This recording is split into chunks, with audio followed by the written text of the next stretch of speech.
14.000 kilometr yurgan 2022 yıl mexanik Gentra. Maşinamız benzinli 14.000 kilometr yurgan, o'zini halol yurgan probegi, toza mashin.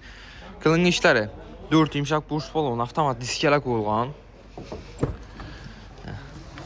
Afishalari tikilgan.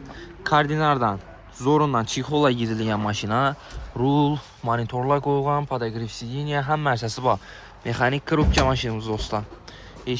Afishalarini yana laminatsiya ishlari ham qilingan. Salonlari 2022 yıl. Benzinli mashinamiz do'stlar. Zapaska balonlar amaliy yere tushmaydi. 2022 yıl. 140 milyon so'm mashinamizning bahosi. Naqd pul bilan sizlar üstünde gaz sirib beramiz. Motorlarni ichini ko'rish demayman.